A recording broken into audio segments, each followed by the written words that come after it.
Est-ce que je serai candidate aux élections en 2020 ? Mon indemnité d'élu, c'est à peu près, grosso modo, une...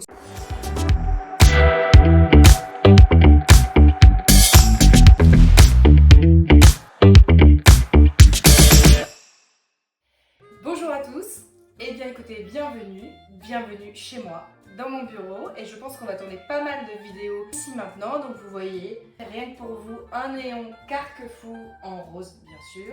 On a une gazette Carquefou autrement. On a le dernier livre d'Aline, L'écho du silence qui se passe à Guérande. Il est super, je suis bientôt à la fin. Et enfin un Carquefou Mag, parce qu'on s'exprime dedans tous les mois et qu'on essaie d'apporter une voix un petit peu différente. Aujourd'hui, je vais répondre à toutes les questions que vous nous avez posées. Et puis c'est parti.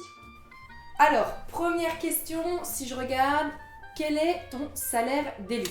Alors ça, c'est une question qui revient très souvent, parce que vous pensez souvent que je fais ça à plein temps. Alors oui, je suis élue à plein temps, mais pas je travaille à côté. Parce que mon indemnité d'élu, c'est à peu près, grosso modo, une 60aine d'euros par mois. Donc ça, c'est en fonction des différents grades. Les adjoints et le maire, eux, ils sont plutôt aux alentours de quelques milliers d'euros. Ah oui, ce que je fais de ces 60 euros par mois, parce que ça, c'est important. Toute mon indemnité d'élu est reversée dans le financement de la Gazette de Carquefou autrement. Qu'on vous distribue tous les 3-4 mois dans vos boîtes aux lettres, il faut la financer. Alors, prochaine question. Bonjour, comment obtenir des créneaux horaires dans les différents gymnases pour une nouvelle association sportive ? Eh bien, j'ai posé la question. Quand vous créez une nouvelle association et que vous voulez un nouveau créneau, il faut envoyer un courrier adressé directement au maire. Et c'est le maire qui va décider, au niveau des différents plannings, de vous attribuer un créneau horaire. Il ne faut pas hésiter à mettre en avant votre projet, le nombre d'adhérents, votre projet à moyen, long terme aussi, et comment il s'inscrit dans la collectivité, dans la vie de la commune, pour vous donner le plus de chances possible pour avoir des créneaux horaires. On a aussi reçu plusieurs questions sur mon positionnement politique. Droite, gauche, centre. Disons qu'historiquement, quand j'ai démarré en politique, j'avais 17 ans, donc ça fait 10 ans que je suis engagée sous différentes formes. J'ai adhéré à l'UMP à l'époque, ça n'existe plus aujourd'hui, et c'est bien pour ça que je ne suis aujourd'hui, au moment où je vous parle, plus du tout encartée dans un parti politique.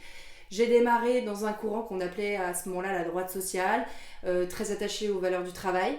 Et puis au fur et à mesure, dans ma vie, je pense qu'on évolue un petit peu aussi tous. Le paysage politique français ne me correspondait pas tellement au niveau national. Je ne me retrouvais plus dans ce parti, donc que j'ai quitté, je pense, il y a déjà 5 ans, par là.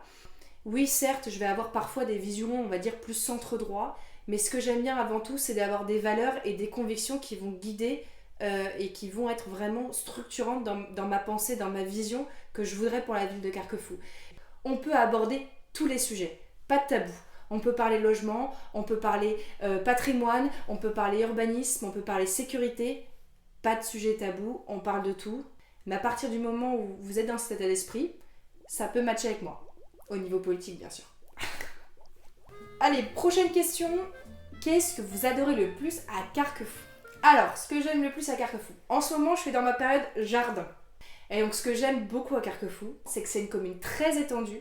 Et ce qui fait qu'on a énormément de petits commerces, d'artisanat un petit peu partout. Et moi, j'aime bien aller chercher à droite, à gauche mes petits plants, mes semis pour faire mon jardin. Donc ça, c'est en ce moment, c'est ce que j'aime le plus faire à Carquefou. Après, de manière générale, ce que j'aime dans notre commune, c'est le fait, comme je le dis, elle soit très étendue.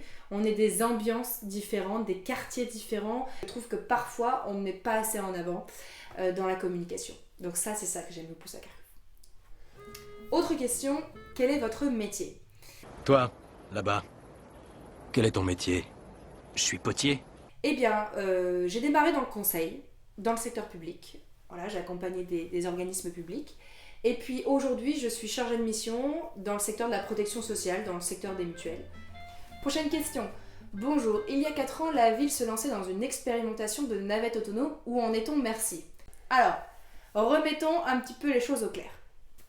Donc il y a 5 ans, il y a eu un grand appel à projet qui a été lancé par le ministère des Transports. À l'époque, c'était Elisabeth Borne qui était ministre. Il lance, avec Stellantis, une grande plateforme d'essai pour les nouvelles mobilités, dont les fameuses navettes autonomes sans chauffeur. Carquefou a été retenu. Mis à part ça, rien d'autre n'est prévu, si vous voulez. Le site, il appartient au réseau ferré français. Et la seule chose qui pourrait peut-être prévoir un futur transport en commun, ça a été voté dans le plan des déplacements métropolitains pour Horizon 2035. Autant vous dire que c'est pas demain la veille qu'on va faire Carquefou, Mairie de Doulon en navette autonome. C'est un peu, moi j'estime, une grande opération de com. Tant mieux pour Stellantis si notre site se prêtait à leurs essais, mais ça ne présage en rien au moment où je vous parle de quelque chose de durable, surtout pour aussi désengorger Carquefou avec des transports en commun beaucoup plus rapides et fiables. Bon voilà. Donc malheureusement, où on en est, on en est que Stellantis ils font encore leurs essais et puis basta. Alors, prochaine question. Quand la fin des immeubles béton moches à Carquefou? Il faut arrêter la bétonisation. Et ça, je suis bien d'accord avec vous. Alors à quand la fin? J'espère la plus proche possible. J'estime qu'aujourd'hui, on a plein d'innovations, on a plein d'alternatives. Il faut vraiment être créatif, il faut être ingénieux, il faut sortir des sentiers battus pour apporter de la fraîcheur et il faut s'adapter dans le monde dans lequel on vit et dans les transitions qu'on vit. Comment on s'adapte à notre environnement? Comment on fait pour mieux respirer? Comment on fait pour mieux manger? Comment on est en meilleure santé? Disons que je pense qu'à Carquefou, on pourrait être beaucoup mieux sur ce sujet-là. On pourrait être précurseur. On a les capacités de le faire, les moyens de le faire. Cherchons des alternatives solides, durables et crédibles. C'est ça surtout la question qu'il faut se poser. Bon, alors là on est arrivé à la question. Est-ce que je serai candidate aux élections en 2026? Ce qui est important dans cette question, et je le sais, il y en a certains, ils veulent savoir oui ou non. Mais c'est un peu plus compliqué que ça. Parce que certes, il y a des élections en 2026. Carquefou tourment pèsera d'une manière ou d'une autre. Ça, je peux vous l'affirmer. Mais par contre, il n'y a pas que les élections tous les 6 ans et on sort un jour et après on n'en peut plus jamais parler. On peut tous les jours agir pour sa commune. Et il ne faut pas attendre des élections. On peut agir aujourd'hui. Bon, et pour 2026, écoutez, Carquefou autrement, comme je vous l'ai dit, pèsera de toutes les manières qu'il soit dans cette élection. Et ça y est, c'est fini. J'espère que cette session de FAQ vous a plu. Je pense qu'on fera ce format. En tout cas, à Carquefou autrement, on ne répond pas que dans les vidéos. Bien sûr, vous pouvez nous contacter sur les réseaux sociaux ou par mail. On répondra à toutes vos questions, à toutes vos sollicitations. Et puis écoutez, n'hésitez pas à nous dire dans les commentaires si vous avez apprécié cette vidéo. Et puis moi, j'ai plus qu'à vous dire à plus.